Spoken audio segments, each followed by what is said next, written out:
kemudian manajer regional Lanjismu wilayah daerah istimewa Yogyakarta, dan konsultan marketing Steva Farmasi Group.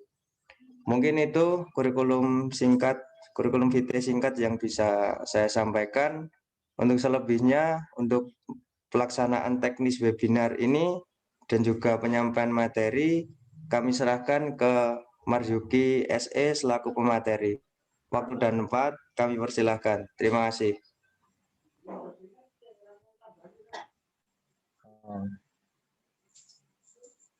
Oke, Bismillah. Assalamualaikum warahmatullahi wabarakatuh.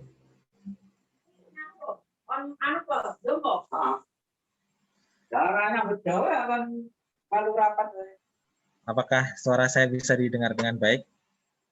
Aman, Pak. Bisa, Pak. Oke, alhamdulillah. Bapak Ibu yang kami hormati dan Mas Rizky dan teman-teman KKN juga yang saya hormati. Alhamdulillahirrahmanirrahim. Pada kesempatan pagi hari ini kita masih diberi kesempatan untuk bersilaturahim. Salam kenal Bapak Ibu semuanya dan Mas Mbak KKN dari UAD. Nama saya Marzuki. Di sini dimintain untuk sharing ya mengenai permasalahan UMKM. Kalau tema yang diangkat pada pagi hari ini, kemarin Mas Rizky meminta bagaimana pentingnya sebuah pengemasan produk dan juga dalam kondisi pandemi seperti ini, bagaimana UMKM paling tidak bisa bertahan, Bapak Ibu. Kalau berkembang memang tidak semua UMKM di masa pandemi ini bisa mengalami perkembangan atau pertumbuhan penjualan, tapi paling tidak bisa bertahan di saat pandemi ini sudah luar biasa. Karena tidak sedikit UMKM di perdagangan, di jasa, atau di industri makanan, itu banyak yang sudah mulai gulung tikar. Di DIY sendiri saja hampir 1.000 lebih yang sudah mulai gulung tikar.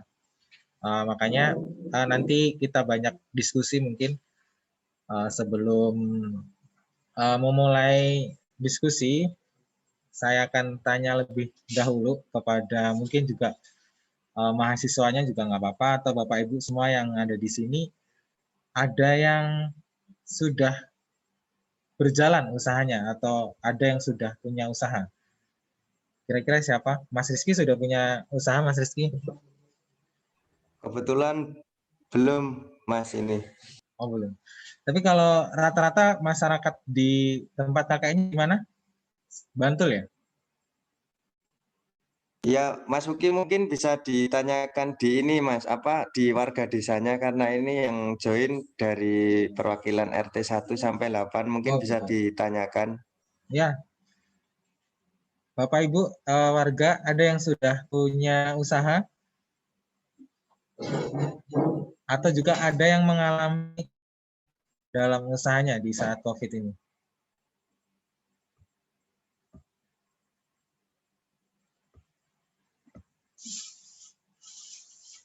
Oh, kelihatannya masih pada ini ya, pada on-cam semua, off-cam.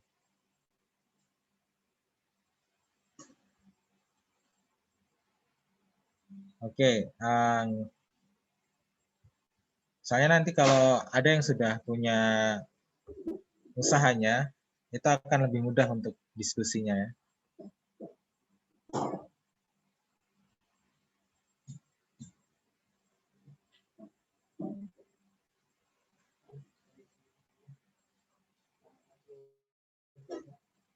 Oke, langsung aja berarti. Tapi kalau menurut pandangan Mas Rizky, rata-rata gimana penduduknya?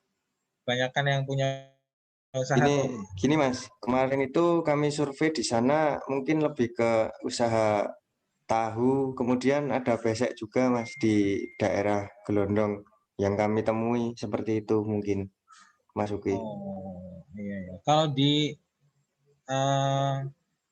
tempatnya Mas Rizky misalnya di warga sekitar, kalau Mas Kalau Rizky RT berapa? kalau saya di Grujugan Mas, kebetulan agak jauh dari Londong. Kalau di tempat saya mungkin usahanya juga masih hampir sama Mas. Kerajinan anyaman dari bambu, kemudian pembuatan besek juga. Oh, berarti memang craft ya di sana ya, banyakan ya. Iya, betul. Oke, nggak apa-apa. Karena kalau craft kan untuk pengemasan saya rasa eh, sedikit lebih mudah ya daripada food atau fashion ya. Oke, langsung aja berarti Bapak Ibu semua yang saya hormati dan teman-teman mahasiswa KKN. Di sini saya akan menyampaikan mengenai pengemasan produk dan kebangkitan UMKM di masa pandemi. Sebenarnya kalau masalah kebangkitan itu prosesnya lama sekali ya. Dalam pandemi ini yang jelas nanti kita sharing aja bagaimana bapak-bapak semuanya di sini bisa mempertahankan produknya di saat pandemi ini. Oke, nanti mahasiswa juga yang sudah punya usaha ataupun belum nanti juga bisa ikut partisipasi dalam artian bisa ikut diskusi ya, walaupun memang secara khusus ini dipersembahkan untuk masyarakat, tapi mungkin juga bisa teman-teman nanti juga ikut partisipasi. Oke, kita mulai dari pengemasan dulu. Kira-kira kalau disuruh milih Bapak Ibu semuanya dan teman-teman dari kemasan satu yang roti sebelah kiri sama roti sebelah kanan secara looking atau secara pandangan pertama pilih mana?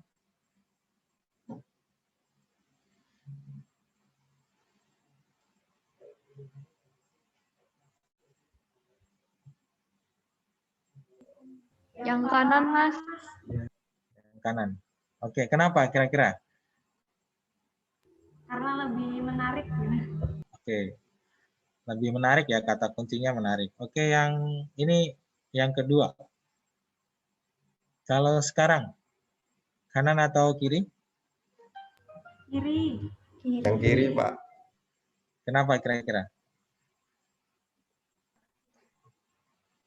Lebih terstruktur dan tersistematis, Pak. Wah, lebih terstruktur dan sistematis. Lebih Kayak laporan. rapi. Kalau saya yang kanan. Gimana? Yang kanan, ada yang jawab yang kanan tadi? Saya. Oh, kenapa yang kanan? Karena kalau dalam pembungkus-bungkusan makanan kotak gitu, dibungkus yang diplastikin dulu masing-masing lauk agar tidak tercampur plastik. Oke, ada yang milih kanan, ada yang milih kiri ya. Yang milih kanan karena rapi, bagus juga. Kalau yang milih ke yang kiri, yang kanan lebih ke makanannya dibungkus plastik kayak gitu.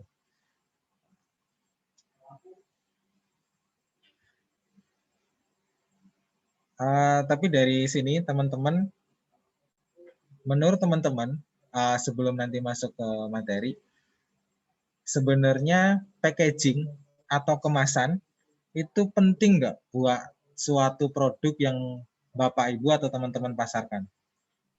Penting. Penting ya.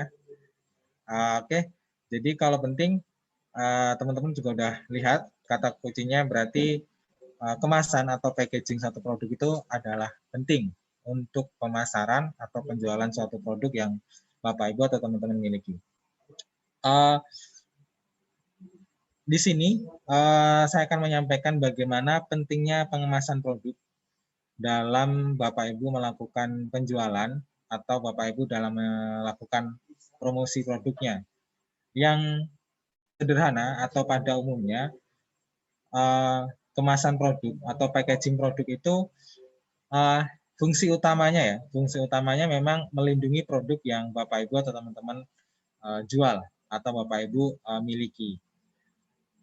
Kenapa? Yang pertama memang dengan adanya packaging, produk Bapak Ibu tidak mudah rusak. Contohnya gini, misalnya Bapak Ibu jualan kue, donat misalnya, tanpa adanya kemasan atau packaging yang dipasarkan gitu aja. Gimana kira-kira? Yang jelas cepat rusak, mungkin ada serangga, ada lalat, dan lain sebagainya, pertama. Yang kedua, secara packaging atau secara promosi tidak mempunyai nilai jual lebih. Walaupun produknya enak. Tapi kalau dibiarkan gitu saja, otomatis konsumen tidak tahu, oh ini produknya bagus atau enggak. Itu udah kelihatan banget. Yang kedua, lebih mudah dalam penataan atau penyimpanan. Bayangkan ketika Bapak Ibu semuanya membeli produk, misalnya kalau banyak yang mudah disimpan, misalnya apa ya, alat-alat elektronik kayak gitu misalnya, yang misalnya enggak belum dipakai dulu tapi mau disimpan dulu. Nah itu kalau tidak ada packagingnya pasti sedikit kesusahan untuk menyimpan. Nah ini adalah fungsi pertama pentingnya adanya packaging atau pengemasan produk. Nah ada nilai lebih yang harus dilakukan oleh seorang pengusaha atau seorang pembuat produk, bagaimana packaging yang sudah dikeluarkan dalam nilai yang sama, tapi harus memberikan nilai yang lebih. Maksudnya dengan packaging yang harganya sama, yang biasa saja, atau dengan harga yang sama tapi memiliki nilai lebih. Contohnya sebagai media promosi. Kenapa? Dengan adanya packaging itu, pertama ada pengenalan identitas di produk Bapak Ibu yang miliki. Misalnya logo atau nama. Coba teman-teman atau Bapak Ibu bedakan antara packaging yang polosan, plastik misalnya, yang kayak ini, sebelah kiri kan plastik tuh. Nggak ada nama, nggak ada informasi produknya, sama sebelah kanan itu ada logonya, ada namanya, dan ada informasinya. Nah, dari situ sudah kelihatan bahwasanya packaging itu juga berfungsi sebagai media promosi.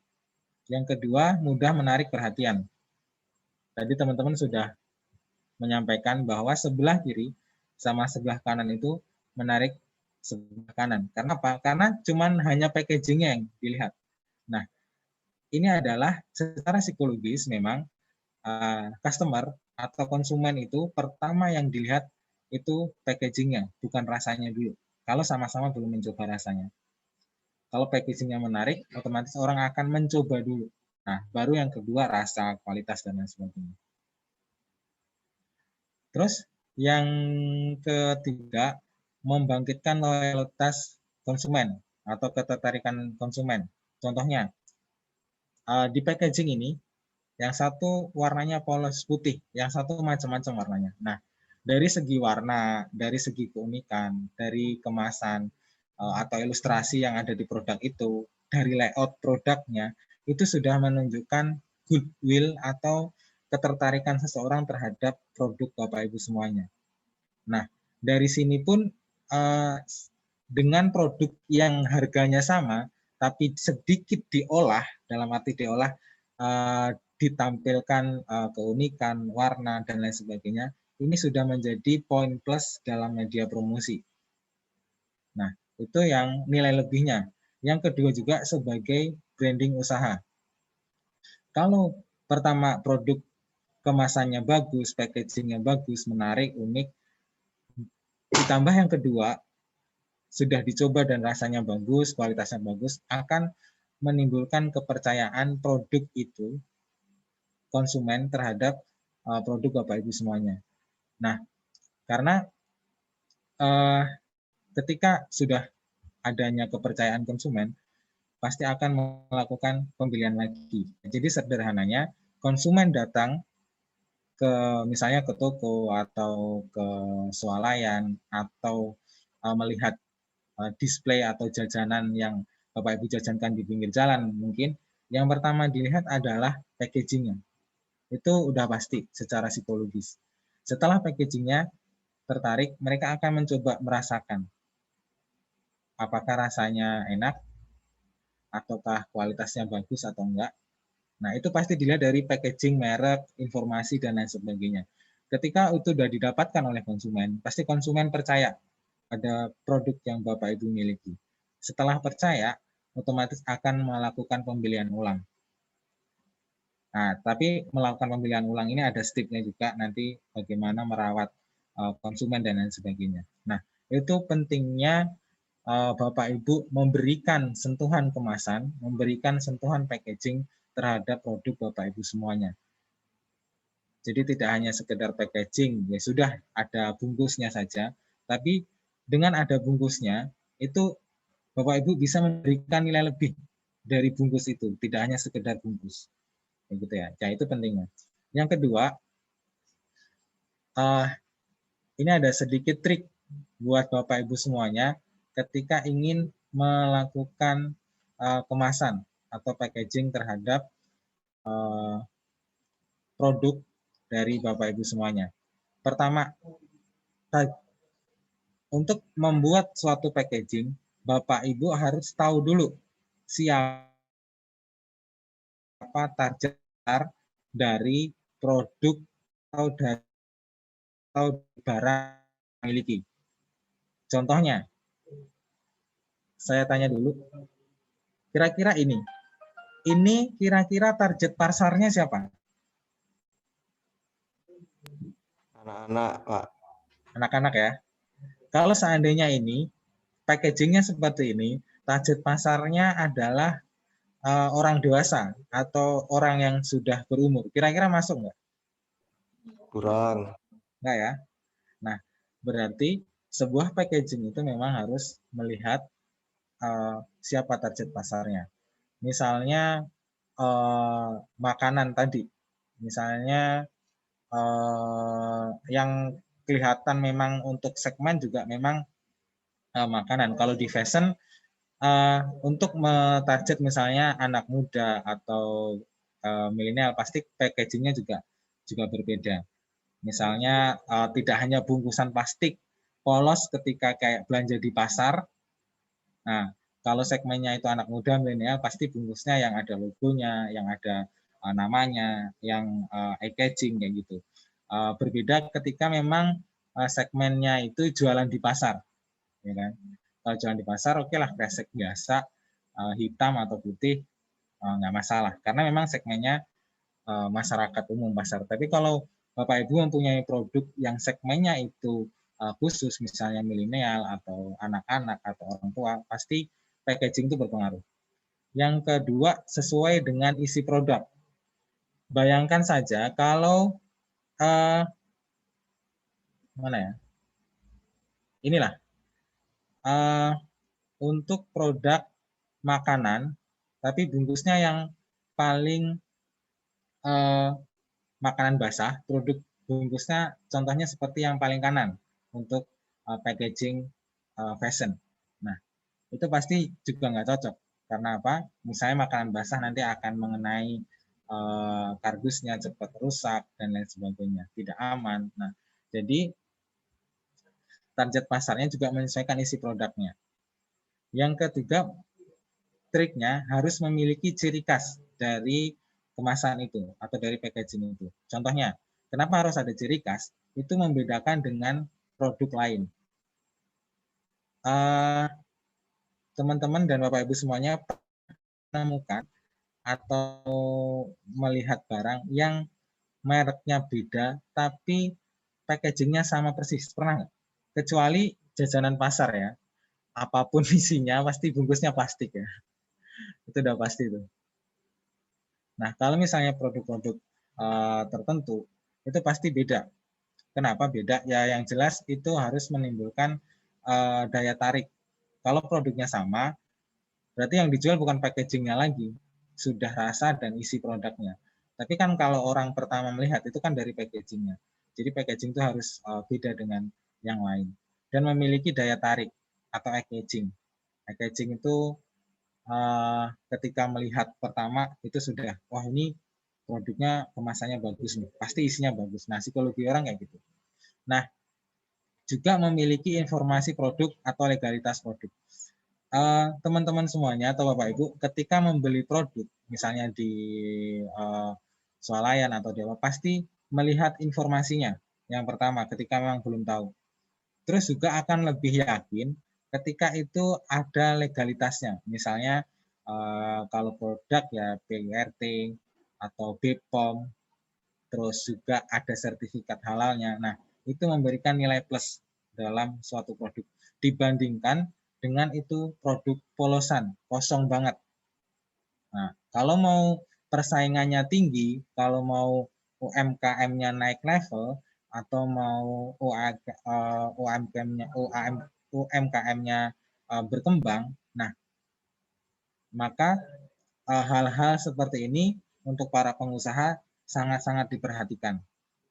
Bagaimana pengemasannya, ini bagus enggak, memiliki daya tarik enggak, ini ada keunikan tersendiri atau enggak, terus ada label halalnya atau enggak misalnya, atau ada PIRT-nya, BPOM, itu kalau sudah UMKM naik level pasti diperhatikan banget, karena informasi-informasi itu juga memberikan trust atau kepercayaan dari konsumen terhadap produk yang Bapak Ibu miliki. Yang ketiga, kemasan berbagai ukuran. Kenapa? Packaging harus memiliki berbagai ukuran, terutama mungkin makanan atau mainan ya, atau juga pakaian juga bisa. Nah, bayangkan kalau seandainya sebenarnya ini juga bisa menjadi ciri khas, cuman jangkauan konsumennya terbatas. Misalnya hanya memiliki ukuran kalau makanan 500 gram seperti itu. Hanya itu aja, atau 250 gram, atau bahkan 100 gram. Hanya itu yang dijual. Jadi konsumennya juga ketika akan memilih produk atau membeli produk yang 500 gram ataupun 1 kilo, itu juga akan memikir ulang. Kenapa? Misalnya 100 gram, pengen belinya sekilo. Berapa banyak yang kemasan yang sudah dikeluarkan, misalnya. Atau berapa produk yang sudah harus dibawa. Padahal pengennya praktis, pengennya simple. Nah, jadi kalau produknya itu terbatas, otomatis konsumennya juga terbatas. Tidak memberikan opsi lain untuk konsumen. Terus juga memberikan banyak pilihan. Di sini banyak pilihan maksudnya selain ukuran ya, juga misalnya rasa. Terus misalnya rasa apa, warnanya apa, atau level berapa, tandanya apa. Nah itu selain juga memberikan opsi lebih terhadap konsumen, itu juga mampu meningkatkan penjualan karena orang atau konsumen itu tidak akan lari ke tempat lain. Kenapa? Karena di produk kita sudah menyediakan banyak pilihan buat mereka gitu. Yang terakhir ini sebagai ergonomis. Ergonomis di sini packaging itu selain bagus, unik, beda, terus juga menarik, juga jangan lupa diperhatikan tingkat praktisnya. Praktis dibawa mungkin, praktis disimpan, atau praktis dalam apapun lah, begitu. Misalnya produknya bagus, terus unik, tapi besar banget, susah dibawa. Nah, padahal produknya dalamnya kecil, kayak gitu, atau tidak sesuai. Nah, itu juga akan menjadi pertimbangan ya. Nah, jadi yang saya sampaikan di awal tadi, kemasan itu menjadi hal yang pertama dilihat kalau Bapak Ibu mau memulai bisnis atau UMKM, ataupun mau bersaing secara luas. Jadi produk packaging itu hal yang dilihat pertama. Nah ini menurut penelitian juga ya, bahwa misalnya secara psikologis orang itu masuk ke swalayan atau tempat jual beli produk, yang dilihat pertama secara psikologis selama 20 detik pertama itu adalah packagingnya. Jadi misalnya saya masuk ke swalayan atau masuk ke pasar atau masuk mana, 20 detik pertama saya itu melihat mana dulu nih yang menarik. Nah, setelah dia seperti itu, apalagi orang yang buru-buru. Misalnya mau berjalan kemana, mampir ke mana, pasti yang dilihat packagingnya dulu. Habis itu merek dan lain sebagainya. Habis itu beli. Nah, kalau sudah packagingnya bagus, customer beli, produknya bagus, maka akan melakukan pembelian ulang. Makanya produk itu sangat penting untuk sebuah UMKM itu naik level. Kalau mau naik level ya, atau scale up. Jadi tidak hanya sekedar bagaimana cara strategi penjualan, tapi kalau produknya biasa saja, kemasannya biasa saja, itu juga akan sedikit menghambat untuk UMKM naik level. Dalam arti ini naik tingkatan kayak gitu. Naik tingkatan yang sudah mungkin nanti dari UMKM ke UMK atau sudah menjadi perusahaan skala besar. Nah, jadi tadi pentingnya pengemasan produk dan bagaimana trik memilih. Sebenarnya materi tentang pengemasan produk atau packaging produk itu banyak banget. Ini hanya dasar banget.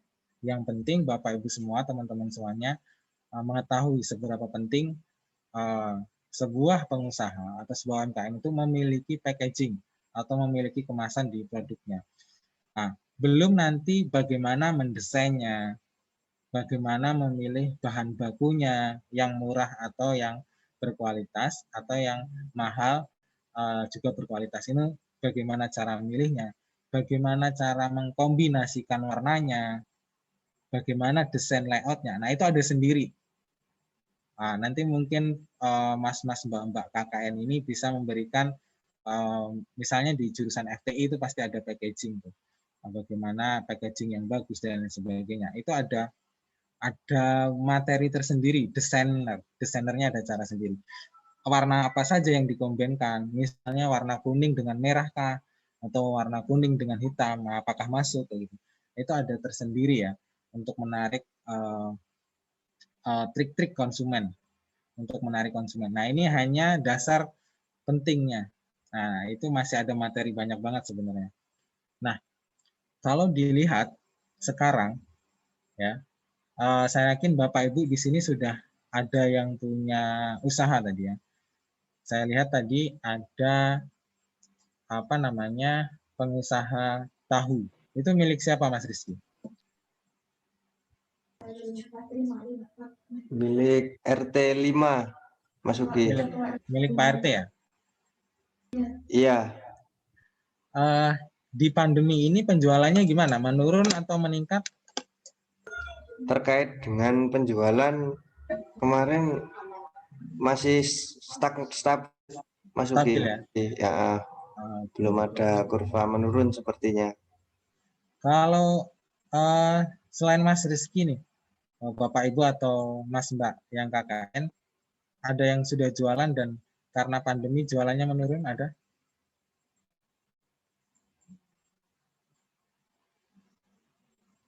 Bapak Ibu yang usaha, terus penjualannya menurun, ada nggak? Atau bahkan naik?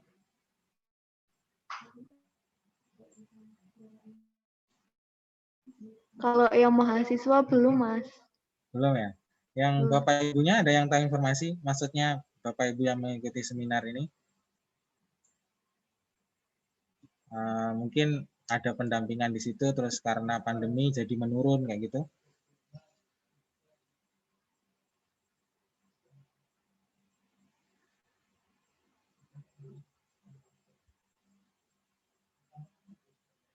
Oke, belum ada informasi ya? Belum, Mas. Oke. Jadi di saat pandemi ini pemerintah ya kan menerapkan kebijakan pembatasan kegiatan masyarakat kan, atau yang umumnya itu disebut PSBB. Pasti teman-teman atau Bapak Ibu semua merasakan dampak dari PSBB ini. Nah, dari adanya PSBB itu muncul kebijakan WFH, muncul kebijakan di rumah saja dan lain sebagainya. Nah, dari adanya pandemi ini, kalau memang mau naik level, itu ada UMKM yang penjualannya menurun drastis, bahkan gulung tikar. Juga ada UMKM atau pengusaha yang naik banget, bahkan beratus-ratus% kenaikannya. Nah, itu kenapa? Itu pasti ada hal-hal yang dilakukan dari pengusaha itu. Salah satunya, strateginya adalah ketika kebangkitan UMKM di masa pandemi ini, paling tidak ada beberapa cara yang harus dilakukan. Nah, salah satunya mau mencoba melakukan penjualan secara online. Karena gini, biasanya misalnya orang penjual rumah makan atau penjual pakaian itu hanya penjualan secara retail atau secara langsung. Dia hanya menunggu di toko misalnya, kalau ada customer datang ya dilayani, kalau nggak ada ya sudah. Bayangkan ketika pandemi ini terus berjalan, dan bayangkan ketika orang dilarang keluar rumah, dilarang berkerumunan. Apa yang terjadi? Mau nggak mau, si pemilik toko itu harus coba jualan online. Kalau mau bisa bertahan misalnya, atau bahkan mau bangkit. Nah, salah satu strateginya adalah jualan online. Coba teman-teman amati yang suka main ke mall misalnya, atau ke apa ya, ke distro-distro gitu misalnya. Sekarang sudah banyak gerai-gerai di mall-mall itu yang sudah mulai tutup.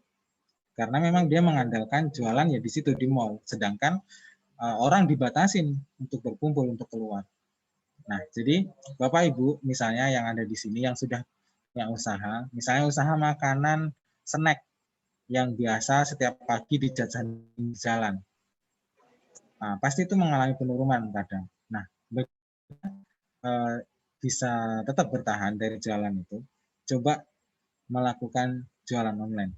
Sudah banyak buktinya di jualan online ini, perusahaan-perusahaan atau startup ya istilahnya, itu naik penjualannya sampai beratus-beratus persen. Contoh, nah, sebenarnya pandemi itu juga bisa peluang, juga bisa ancaman ya, ancaman untuk usaha kita. Tapi kebanyakan yang bisa menangkap peluang itu melalui penjualan online. Contohnya, di Jogja saja, ini di Jogja ya, penjualan online itu dari Maret kemarin, Maret 2020, saat-saat pandemi, itu kenaikan penjualan online itu mencapai 320%. Di bulan April itu naik lagi menjadi 480%. Ini data dari BPS ya. Ini menunjukkan bahwasanya jualan online itu sangat bagus di era pandemi ini. Kira-kira teman-teman atau Bapak Ibu semuanya tahu kenapa jualan online meningkat justru di kala pandemi? Ada yang tahu nggak? Kira-kira?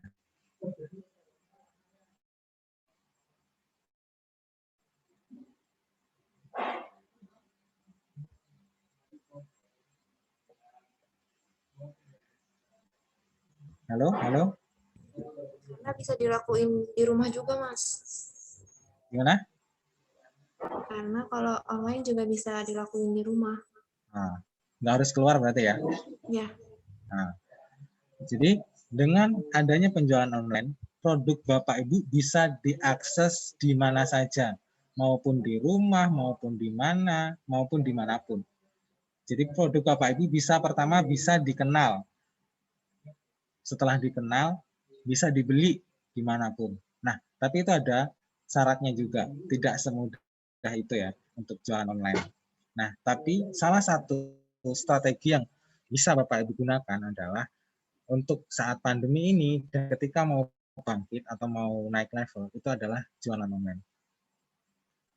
Nah, data juga menunjukkan, ini Indonesia ya, jadi nanti mas-mas atau mbak-mbak yang KKN, ketika mau usaha nih coba nih data-data ini bisa dipelajari. Data penjualan online sampai sekarang masih meningkat. Berarti peluang banget kalau Bapak Ibu atau Mas mau mencoba jualan online. Yang kedua nih, Indonesia itu pengguna e-commerce terbesar di dunia. E-commerce ada yang tahu apa? Ada yang tahu e-commerce? Pernah belanja di Shopee? Pernah ya? Nah, Sering ya makan ya. Biasanya cewek-cewek mahasiswa tuh sering banget. Setiap bulan Mas kalau ada promo. Setiap bulan kalau ada promo. Ya kan? Nah, bener tuh. Dari 80% pengguna net di Indonesia, itu 80% dari 100% pengguna internet di Indonesia, itu 80%-nya pasti menggunakan e-commerce. Dan ada 8 orang dari 10 orang pengguna internet dalam 1 bulan itu membeli produk atau jasa secara online. Paling tidak 1 kali dalam sebulan, kayak Mbak Cindy. Kalau ada promo setiap bulan pasti. Ya kan? Nah, itu menunjukkan peluang yang sangat besar. Di dunia, bayangkan, e-commerce besar di dunia itu yang dan rata-rata itu 1 bulan pasti ada yang beli. Nah, ini peluang ya buat teman-teman mahasiswa juga. Yang selanjutnya, data juga. Nah, ini adalah produk yang paling banyak dicari dan dibeli secara online, baik melalui e-commerce atau media sosial. Yang pertama jelas fashion. Fashion ini kayak menjadi kebutuhan primer ya, selain makanan untuk mahasiswi-mahasiswi terutamanya. Kalau Mas Rizky paling fashion bisa saja 1 tahun saat Lebaran ya. Itu baru betul, Mas. Tapi kalau untuk mahasiswi misalnya, atau untuk ibu-ibu, mbak-mbak, gitu kan, kalau ada, walaupun masih ada, tapi ada trik promo misalnya, barangnya murah, pasti langsung ditarik, langsung dibeli. Ini setuju banget dengan itu ya. Nah, punya usaha dilihat produknya apa, fashion kah, atau elektronik kah, atau food kah, atau furnitur, misalnya kayak meja, kursi, rak, lemari, dan lain sebagainya. Kalau misalnya produk Bapak Ibu semuanya masuk di dalam kategori ini, misalnya pakaian, elektronik, makanan, furnitur. Nah, itu saat ini masih peluang untuk digenjot atau dimaksimalkan penjualannya secara online. Ini adalah 8 produk yang paling banyak dibeli di online. Nah, lalu bagaimana langkah Bapak Ibu mau mengonlinekan produk yang Bapak Ibu miliki? Tidak semua produk mungkin itu bisa mudah dijual secara online. Tapi kalau tahu tadi, itu peluangnya juga besar loh kalau dijual secara online. Sepertinya ya. Itu yang mengambil profilnya siapa Mas Rizky?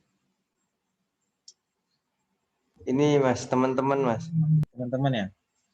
Langsung di lokasi KKN, Mas. Itu sebenarnya juga salah satu trik seandainya profil perusahaan ibu tadi atau bapak tadi, itu coba diupload di YouTube karena panjang ya. Coba nanti yang menarik-menarik semacam trialnya itu 1 menitan diupload di Instagram. Yang 30 detikan diupload di story WA. Coba apa yang terjadi? Sudah dilakukan yang ambil profil? Sudah dilakukan seperti itu? Sudah. Nah, berarti sudah dipromosikan ya? Ya, sudah, Mas. Nah, berarti ya saya yakin mahasiswa memang memiliki ini ya, pemikiran yang bagus untuk jualan online sebenarnya. Nah, langkah yang harus dilakukan ketika Bapak Ibu punya produk atau mau mencoba jualan online adalah pastikan dulu Bapak Ibu punya kemasan yang dibahas di awal kita. Kenapa? Di online itu berjuta-juta ya orang yang jual produknya. Kalau tidak memiliki kemasan yang bagus atau produk yang bagus, ya kecil peluang untuk bisa bersaingnya. Makanya produk tadi sangat penting untuk penjualan, untuk pemasaran dari produk Bapak Ibu semuanya. Kalau memiliki produk yang bagus, packaging yang bagus, nah itu sudah menjadi syarat atau langkah pertama daripada yang belum punya packaging atau produk yang bagus. Mau jualan online nanti bingung gimana ngemasnya, Misalnya si A pesen, hari ini bungkusnya seperti ini. Besok si A pesen lagi, bungkusnya beda lagi. Nah, itu akan menimbulkan ketidakpercayaan terhadap produk kita. Kalau produknya konsisten, ada nama, ada logo, ada brandnya, nah, itu pasti bisa dipajang. Bahkan mungkin nanti kalau dibuang, dilihat orang, oh belinya di sini, ada. Nah, produk itu, kemasan itu sangat penting ketika teman-teman mau jualan online. Yang kedua, memiliki alat jualan. Coba, alat jualan online itu apa saja menurut teman-teman? Atau Bapak Ibu semua? HP, HP ya harus punya HP, benar. gawai. Oke, terus setelah punya HP, punya apa lagi alatnya?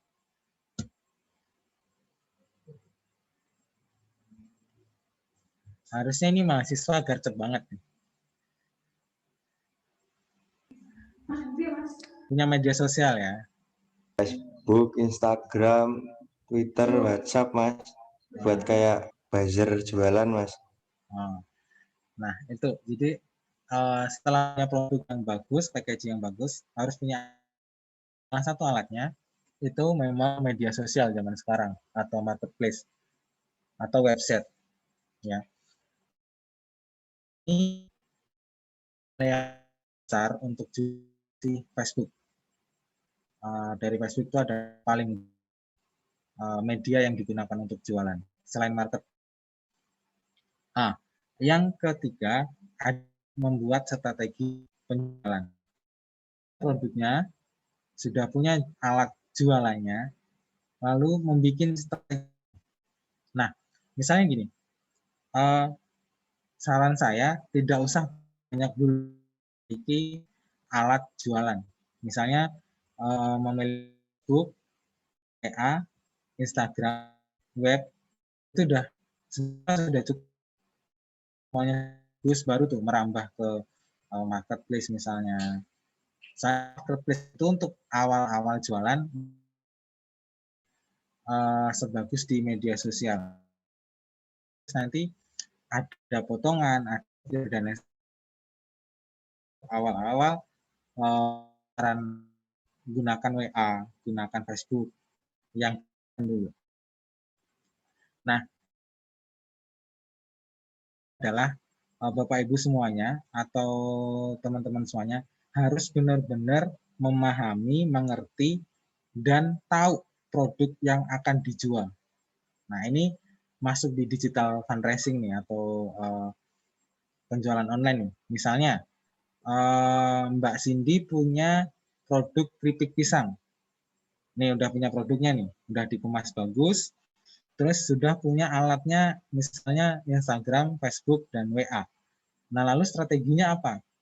Strategi yang pertama adalah contohnya Mbak Cindy harus hafal, paham benar produk pisang itu.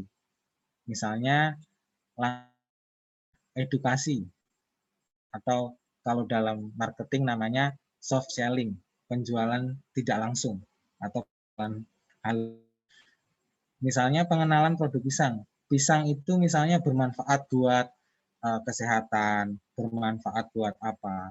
Setelah beberapa kali soft selling, lalu memperkenalkan keunggulan produknya. Jadi kalau produk pisang ini diambil dari pisang yang sangat berkualitas tinggi.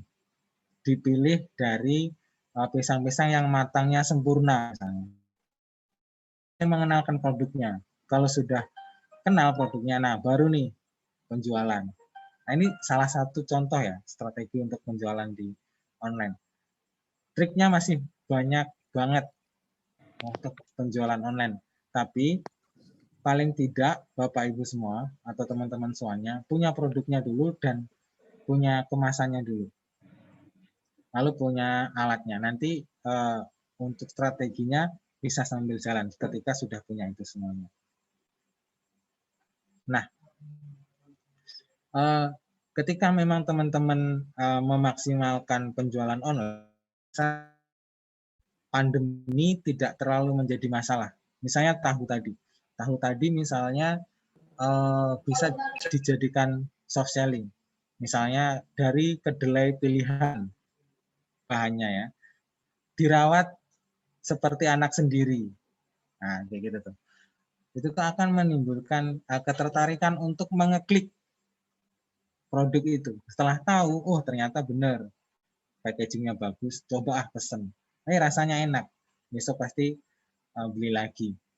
Apalagi tawaran-tawaran diskon dan lain sebagainya itu menjadi strategi juga. Nah, strategi penjualan ini sederhananya ya mengetahui produk itu dulu. Segmennya siapa yang kayak awal tadi, pasarnya siapa, produknya gimana. Nah, nanti langkah-langkah selanjutnya sebenarnya strategi penjualan online itu masih sangat banyak sekali. Masih sangat banyak.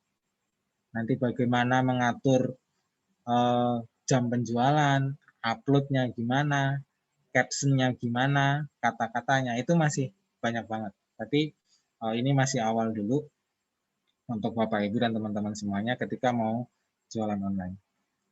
Nah, saya memberikan sedikit informasi buat Bapak Ibu semuanya sebelum diakhiri. Untuk UMKM, terutama di DIY itu banyak banget fasilitas yang bisa didapat sebenarnya. Kemarin saya pernah gabung juga di dalam grup UMKM Dinas DIY. Nah, di situ kita bisa dapat pelatihan gratis, bahkan modal gratis untuk meningkatkan produk-produk atau UMKM yang ada di DIY. Nah, informasi yang bisa Bapak Ibu ketahui juga, informasi itu bisa Bapak Ibu akses di Diskop UMKM DIY. Nah, di Diskop UMKM DIY ini banyak banget informasi-informasi pelatihan, pendampingan, bahkan pembentukan komunitas. Komunitas UMKM A misalnya, A ini masih tahap produksi, B ini sudah tahap packaging, C ini sudah pada tahap naik level. Nah, di Dinas Koperasi itu banyak banget pelatihan-pelatihan begitu. Yang di C ini sudah mulai memanajemen keuangan. Nah, salah satu produk dari Dinas itu namanya Sibakul Jogja. Sibakul Jogja ini adalah semacam wadah untuk UMKM se-DIY, se-provinsi. Jadi ada sistem informasi pembinaan koperasi dan pelaku usaha Sibakul, Daerah Istimewa Yogyakarta. Nah, tujuannya itu menurut Sibakul ini dia memberikan kegiatan pembinaan terhadap UMKM yang secara efektif mampu memandu koperasi UMKM dalam menentukan langkah modernisasi. Nah, salah satu modernisasi yang dimaksud di sini itu penjualan online atau digital marketing. Jadi bagaimana Pemprov terutama di skop UMKM ini memberikan fasilitas pendampingan untuk UMKM di DIY ini naik level. Naik level ya yang awalnya biasa itu sudah bisa berkembang bagus.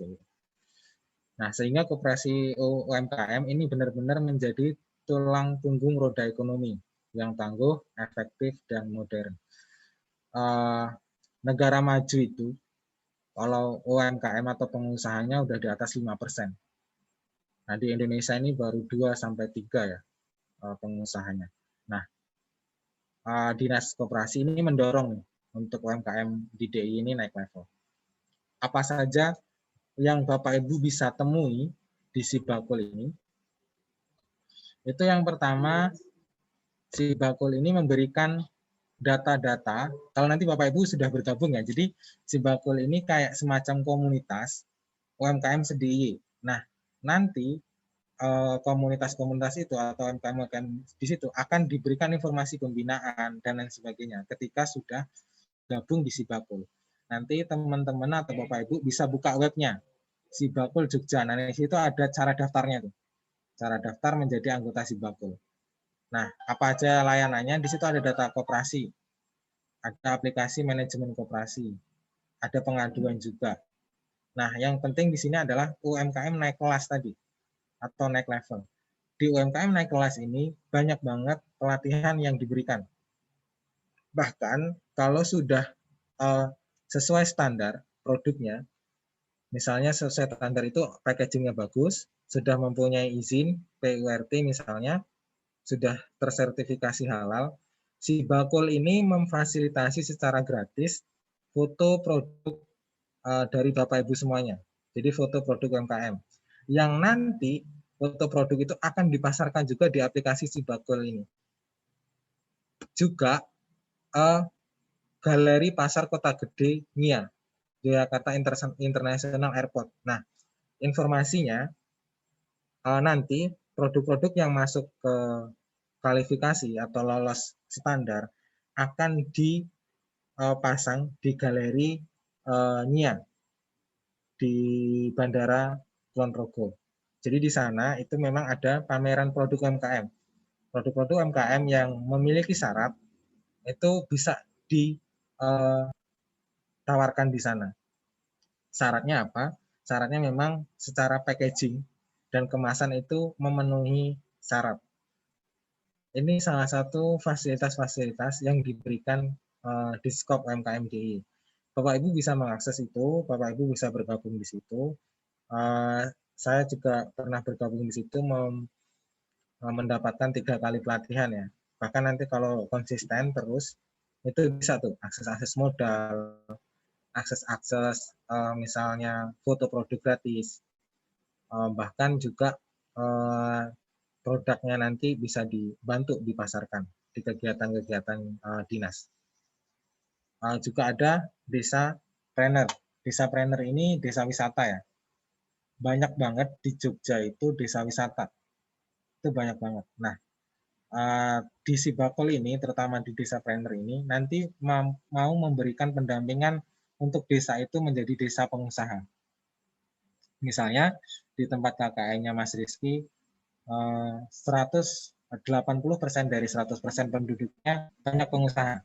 Nah, ini bisa nih, peluang banget nih, untuk bisa didampingin, untuk dijadikan desa planner. Nah, Mas Uki, ya. mohon maaf, mengingatkan untuk waktu penyampaian materi 10 menit lagi ya Mas. Jadi nanti pukul 10.40 nanti kita buka forum group discussion nanti. Tanya jawab. Terima kasih Mas. Oke, siap. Ini udah selesai sih, terakhir ini.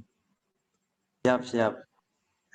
Jadi itu Bapak Ibu semuanya, catatannya adalah materi tadi itu memang masih sangat dasar. Pengemasan produk itu banyak banget harusnya materinya. Tidak hanya sekedar trik pengemasan dan pemilihan produk, tapi desain dan lain sebagainya. Yang kedua, jualan online itu juga ada strategi online-nya. Itu juga masih panjang sebenarnya, tapi karena terbatas, yang saya sampaikan adalah dasar-dasar dulu dan informasi yang mungkin Bapak Ibu bisa akses, terutama di Diskop ini ya. Nanti mungkin teman-teman yang KKN bisa memberikan informasi lebih. Itu yang bisa saya sampaikan, Mas Rizky. Saya cukupkan, saya kembalikan ke Mas Rizky. Oke. Siap, terima kasih Mas Uki atas pemaparannya pada sesi yang kedua ini. Mungkin ada sesi diskusi, tanya jawab.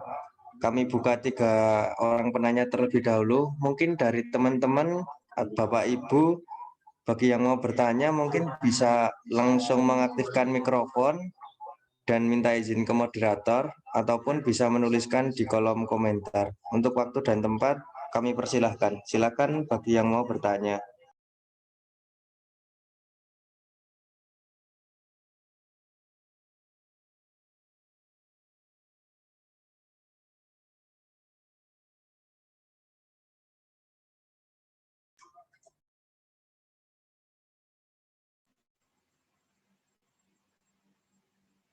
Untuk teman-teman silakan ya, ini masih kami buka, jadi silakan bagi yang mau bertanya baik di kolom chat ataupun langsung mengaktifkan mikrofon dan meminta izin kepada moderator. Terima kasih.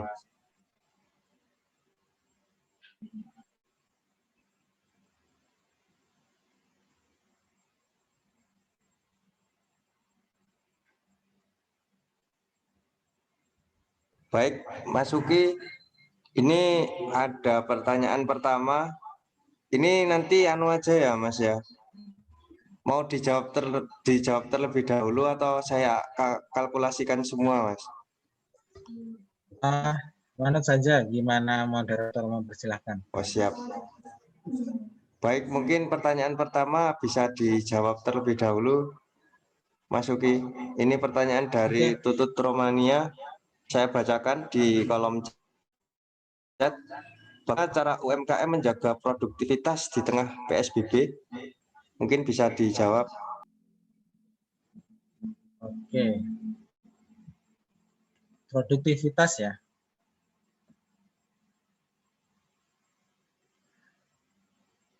Oke. Bagaimana menjaga produktivitas UMKM di saat PSBB?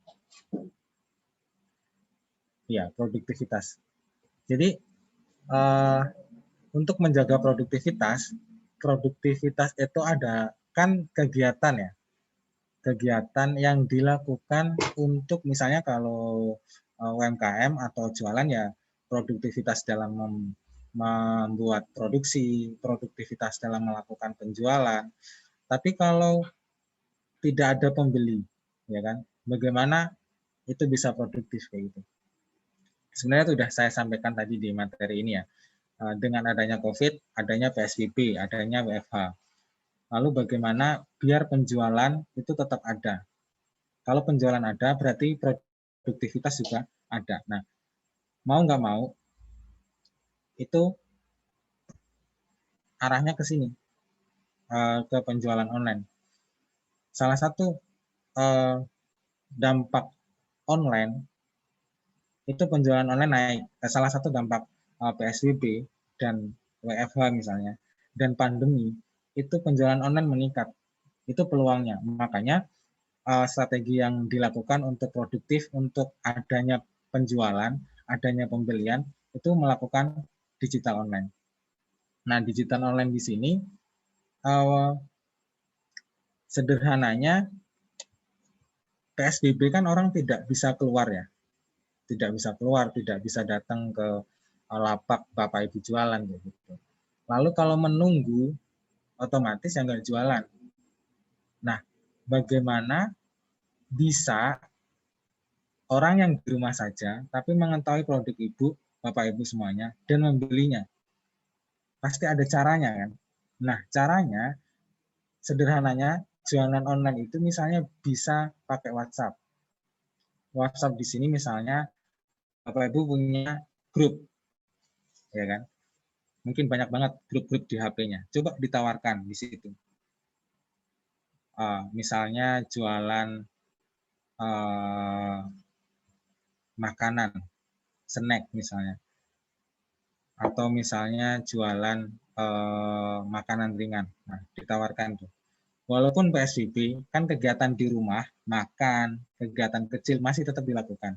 Jadi tidak menutup kemungkinan produk-produk yang ditawarkan itu pasti ada yang beli.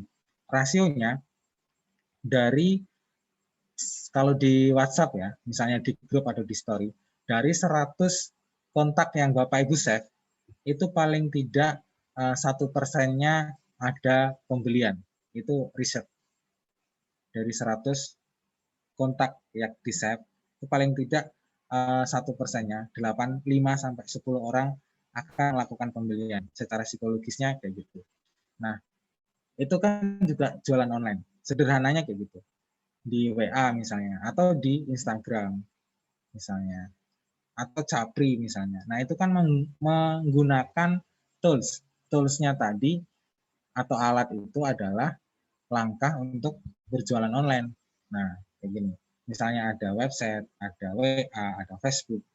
Itu adalah mensiasati produk Bapak Ibu masih bisa nih dikenal, bisa diketahui dan bisa dibeli oleh masyarakat lain yang juga memiliki WA, juga sering melihat sosmed, melihat marketplace, karena datanya ada. Nih,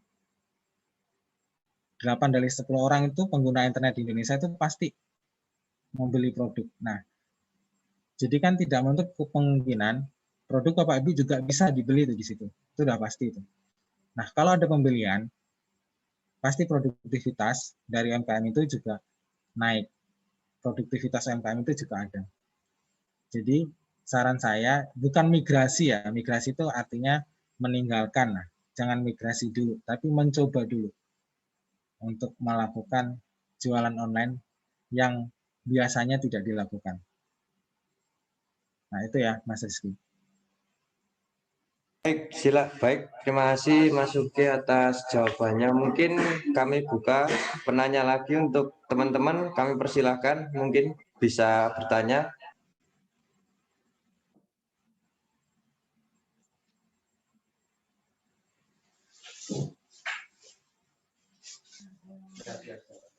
Saya Mas mau tanya. Baik, Mbak Cindy, kami persilahkan, monggo.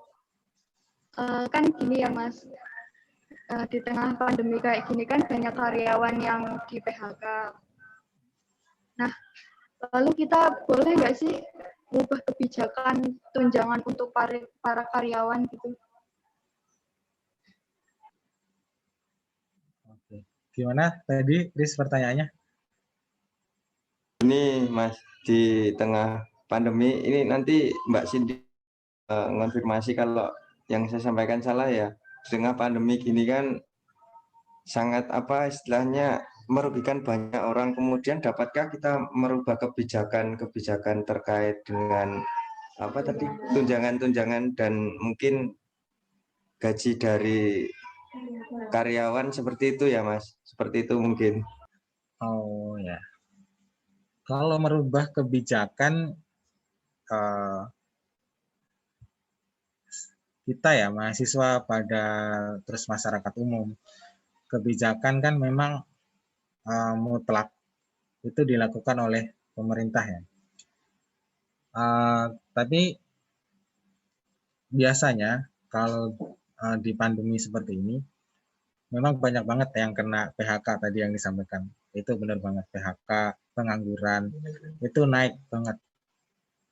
Nah, kalau mau merubah kebijakan saya rasa mungkin susah ya. Kita selaku masyarakat umum atau mahasiswa untuk merubah kebijakan yang kebijakan itu pada dasarnya atau pada intinya memang untuk perbaikan. Perbaikan di sini ya gimana tidak melakukan PHK. Nah, kalau saya pandangnya dari segi pengusaha ya, saya juga akan melakukan PHK ketika perusahaan saya itu mandek. Ketika perusahaan mandek, penjualan tidak ada dan cost atau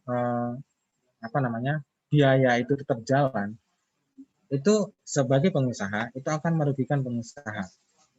Tidak ada produksi, tidak ada penjualan, tapi fixed cost-nya atau biaya tetapnya itu masih jalan, otomatis lambat laun setiap hari, setiap tahun pasti perusahaan itu akan mengalami kerugian. Nah, salah satu yang dilakukan adalah mengurangi pos-pos biaya-biaya itu. Seandainya SDM masuk di dalam pos biaya itu, nah strateginya apa? Ya adanya PHK, itu yang paling kejam ya. Ya memang itu wajar dilakukan di sebuah perusahaan. Tapi ada beberapa perusahaan yang mengambil alternatif lain. Pernah melihat Pizza Hut jualan di pinggir jalan? Pernah ya? Nah, itu adalah salah satu bagaimana produktivitas UMKM berjalan dan bagaimana mengurangi angka PHK, itu strateginya adalah mendatangi konsumen. Kalau dulu strategi pemasarannya adalah Pizza Hut menunggu konsumen datang. Karena trust, karena kepercayaan masyarakat sudah tinggi terhadap Pizza Hut. Jadi walaupun mereka nggak datang, ya mereka yang datang. Tapi sekarang kan kebijakannya harus PSBB. Nah, strategi Pizza Hut adalah mendatangi konsumen. Kalau memang tidak adanya PHK. Tapi banyak juga yang melakukan PHK karena yaitu mengurangi biaya-biaya yang dikeluarkan di perusahaan. Bisa saja kolaps perusahaan itu kalau tidak melakukan PHK. Nah, yang bisa dilakukan adalah kalau dari segi pemerintah, kebijakan adanya PSBB itu dibarengi dengan adanya bantuan-bantuan. Banyak banget bantuan. Bantuan prakerja ada, bantuan ketenagakerjaan yang melalui BPS Ketenagakerjaan ada. Itu beberapa yang dilakukan pemerintah. Tapi yang dilakukan yang kena, maksudnya yang kena PHK itu banyak banget sekarang karyawan-karyawan yang kena PHK itu menjadi pengusaha-pengusaha baru. Itu banyak banget. Misalnya yang biasanya karyawan kena PHK jadi jualan nasi goreng, jualan makanan, jualan perabotan, jualan pulsa, itu banyak banget. Nah, karena dia menyadari tidak bisa menyalahkan siapapun, bahkan keadaan. Yang bisa dilakukan adalah bagaimana merubah keadaan itu dari pribadi dulu. Nah, itu yang bisa dilakukan ya. Itu Mas Rizky. Baik, terima kasih Mas Uki atas jawabannya. Mungkin masih kami buka lagi sesi tanya jawab bagi teman-teman yang mau bertanya, silakan on-kan mikrofon ataupun chat di kolom komentar. Waktu dan tempat masih kami buka. Terima kasih, silakan.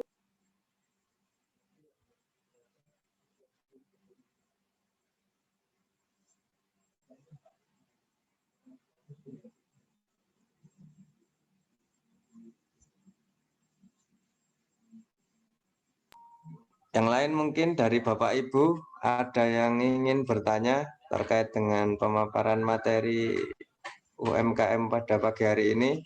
Masih kami buka sesi tanya jawab. Terima kasih.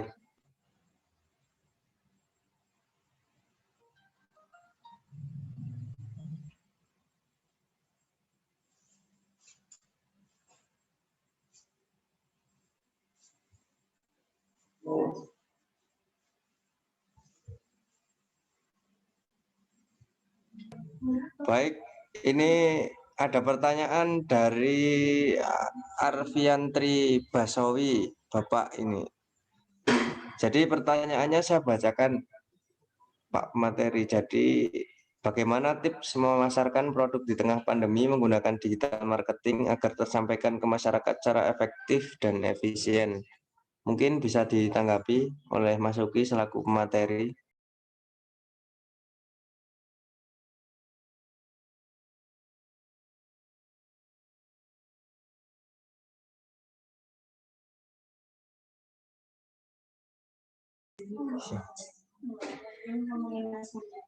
Mungkin Mas Uki.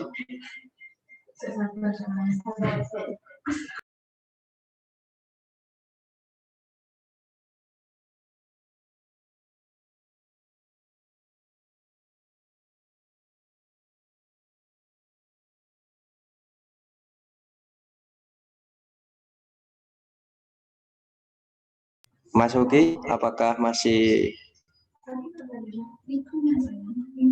nyambung di sini?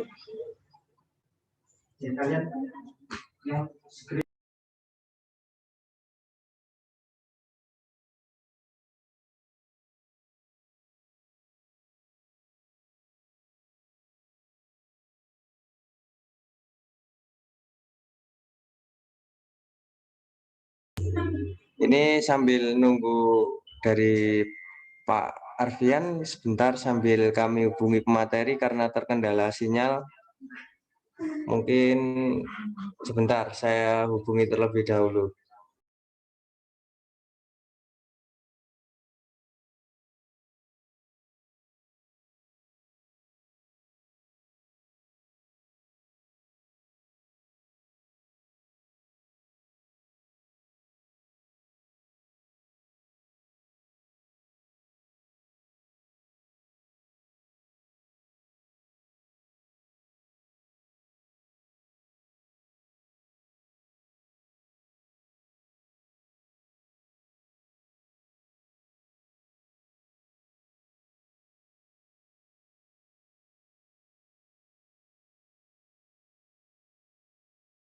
Teman-teman mungkin Bapak Ibu masih ada yang ingin bertanya?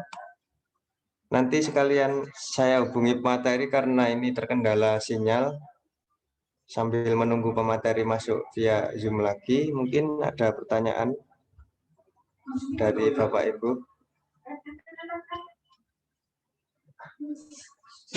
Mas Ugi, apakah sudah connect? Monitor, Mas Ugi. Baik, ini ada pertanyaan, Mas, dari Bapak Arfian. Saya bacakan pertanyaannya.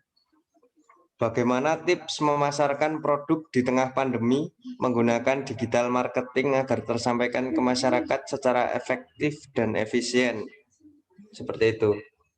Mungkin bisa ditanggapi oleh Pak Materi. Kami persilahkan. Oke, terima kasih atas pertanyaannya, Pak. Sebelumnya, kira-kira punya alat jualan apa ya? Misalnya yang ditanyakan soalnya beda-beda nanti. Trik di WhatsApp, trik di Facebook, trik di Instagram. Kira-kira mau kemana dulu nih? WhatsApp dulu. Apa yang ditanyakan tadi? Di WhatsApp atau? Mungkin Pak Arfian bisa menyampaikan terkait tujuan. Untuk ini coba Instagram mungkin Mas Marzuki. Oke, Instagram ya. Iya. Triknya biar sebenarnya materi digital fundraising itu panjang banget, Mas atau Pak Arfian. Sedikit saja saya sampaikan, misalnya triknya kalau di Instagram, kan di Instagram atau media sosial tuh ada algoritmanya ya. Nah, ini udah bahasan digital banget nih, nanti mungkin sesi lain. Ada algoritma yang menangkap atau memberikan informasi hal-hal yang kita informasikan. Ketika kita mau jualan, pertama, kalau bisa akun jualan di Instagram itu bedakan dengan akun pribadi. Nah, karena nanti kalau akun pribadi sudah tercampur sama postingan-postingan kita kan.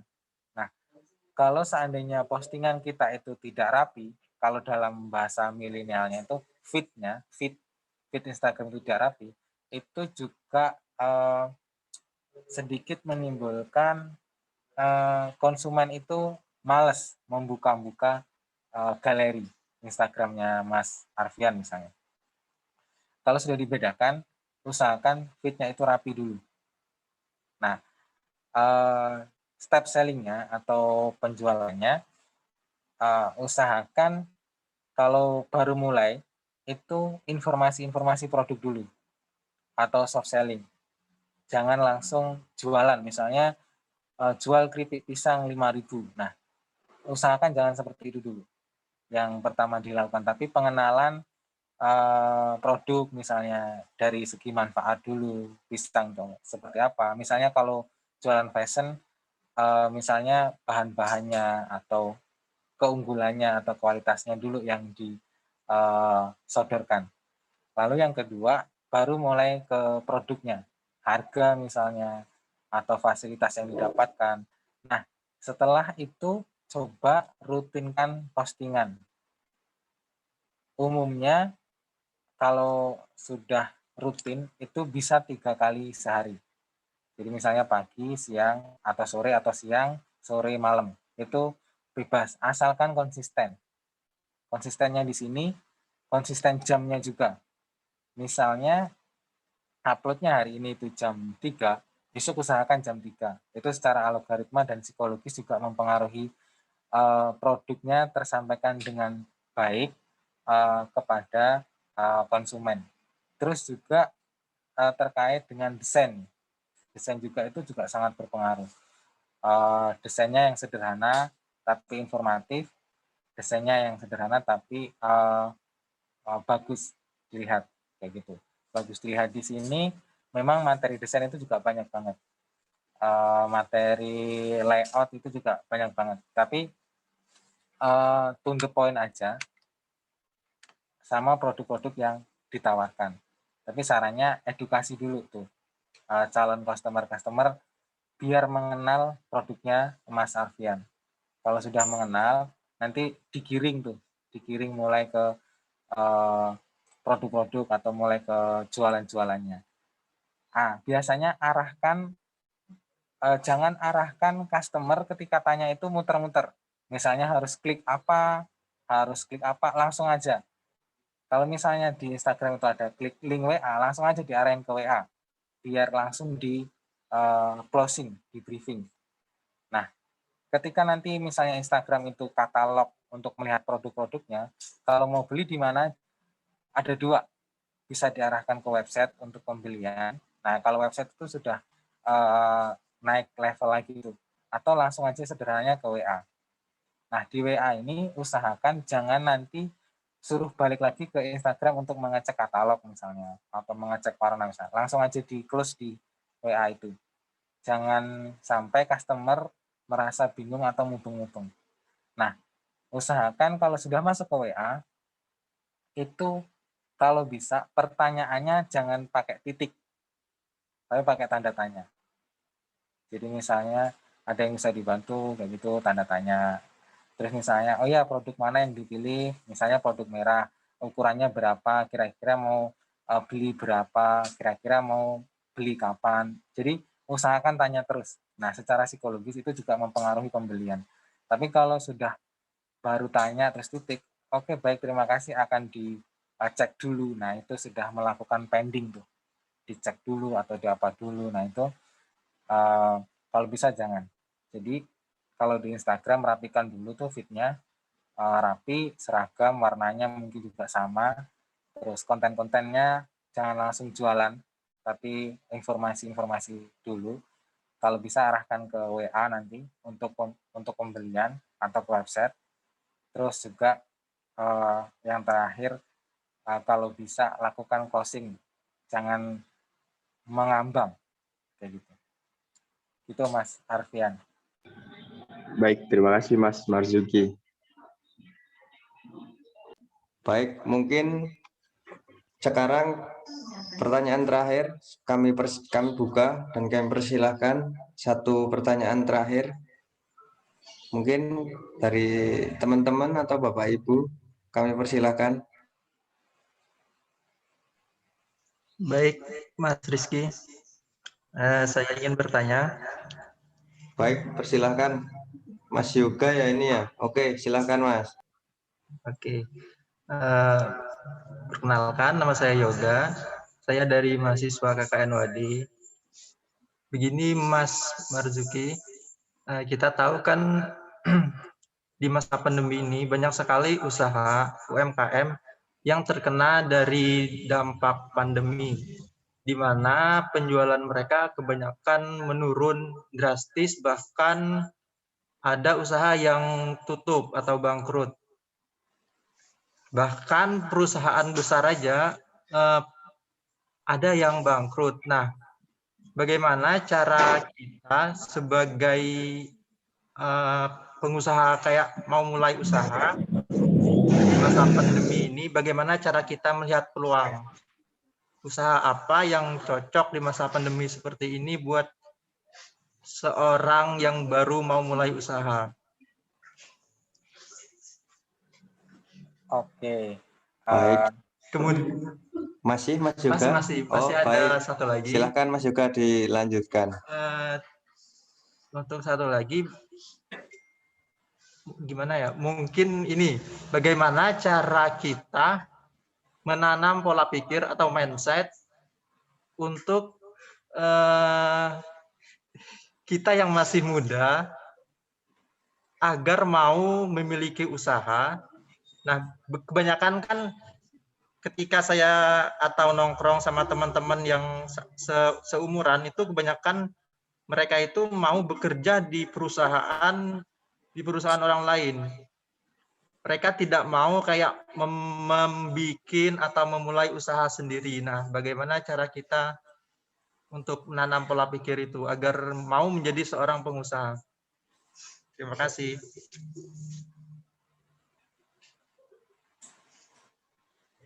Oke, sama-sama Mas juga. Pertanyaannya bagus banget ya. Eh, Kalau secara teori ya, secara teori untuk melihat peluang itu banyak banget. Tapi kalau secara pengalaman, ini juga menjawab pertanyaan 1 dan 2 ya sekaligus ya. Jadi kenapa banyak orang yang ingin bekerja daripada pengusaha? Pertama, karena memang belum memiliki jiwa usaha, belum mengetahui orang-orang atau mengenal orang-orang yang sukses di bidang usaha. Pengaruh perkumpulan juga bisa. Misalnya Mas juga perkumpulannya orang-orang mainnya bersama orang-orang yang memang tidak ada mindset atau tidak ada ketertarikan untuk usaha. Nah, secara nggak langsung Mas Rizky juga akan ke situ. Mas Yoga. Karena Mas Yoga tidak ada mindset atau mengetahui orang-orang yang berwirausaha itu. Nah, kalau mau menimbulkan jiwa wirausaha, sebenarnya memang susah-susah gampang. Susahnya ya mindset. Karena kalau orang nggak tahu berwirausaha itu memang susah. Pertama susah. Dan tidak mesti sekali berhasil. Itu jarang banget. Satu dari 10 orang itu mencoba lalu berhasil, mungkin 1 lah atau 2. Pasti melakukan beberapa tahap dulu, ya mencoba gagal. Terus juga bingung mau memulai usaha apa, ya kan? Udah ada modal, tapi mau jualan apa bingung. Tidak ada modal, tapi pengen jualan. Nah, itu juga pengaruh. Kalau seandainya perkumpulannya memang orang-orang yang tidak ada memiliki niat usaha, gambaran-gambaran kayak gitu yang akan menjadi gambaran terus. Takut dan lain sebagainya. Tapi kalau perkumpulannya atau sering ngobrolnya atau sering membaca, melihat itu bersama orang-orang yang punya strategi untuk berusaha, pertanyaan-pertanyaan tadi misalnya takut gagal, kalau nggak ada modal gimana, nggak ada ide, ya itu akan terjawab tuh kalau ngumpulnya sama orang-orang yang memang sudah melakukan usaha. Nah, itu cara mencetak mindset itu memang tergantung pribadi ya. Ada juga pengusaha yang lahir di bukan lingkungan pengusaha, itu juga ada. Tapi banyak, tidak sedikit, yang pengusaha lahir juga di gerombolan atau di kalangan orang-orang pengusaha. Karena mental dan mindsetnya terbentuk dari diskusi, dari melihat, dan lain sebagainya. Nah, kalau untuk meyakinkan orang lain, ya susah. Karena tidak semua orang bermindset wirausaha. Biasanya karena resiko. Kalau di ekonomi itu namanya risiko tinggi, penghasilan juga tinggi. Nah, di usaha tuh kayak gitu tuh. Kalau orang yang tidak berani mengambil risiko, ya nggak akan berani berwirausaha karena tantangannya pasti gagal. Itu tuh. Kalau orang berwirausaha, jangan harap langsung berhasil, pasti ada gagalnya. Nah, kalau kerja kan pasti digaji, udah tetap juga aman jadinya. Nah, itu yang orang-orang yang tidak mengambil risiko itu tuh biasanya susah banget untuk memulai usaha. Nah, lalu gimana caranya melihat peluang usaha? Pertama, dari kesukaan dulu. Mas juga misalnya sukanya fashion atau makanan atau misalnya industri jasa atau yang apa. Kalau sukanya makanan dipaksa untuk jualan baju, ada susah. Kalau suka ketertarikannya ke furnitur, suruh jualan makanan, ya rada susah. Terpaksa nanti. Kalau terpaksa itu pikiran kreatifnya untuk membuat konten-konten di produknya itu akan terhambat karena tidak sesuai dengan ketertarikan. Kayak gitu. Nah, kalau misalnya ketertarikannya contoh ya di makanan, kira-kira melihat peluangnya gimana? Banyak banget metode yang digunakan. Kalau dalam bisnis tuh biasanya analisis pasar dulu. Analisis pasarnya walaupun sama, tapi kalau Mas Rizky punya keunikan tersendiri di produk itu,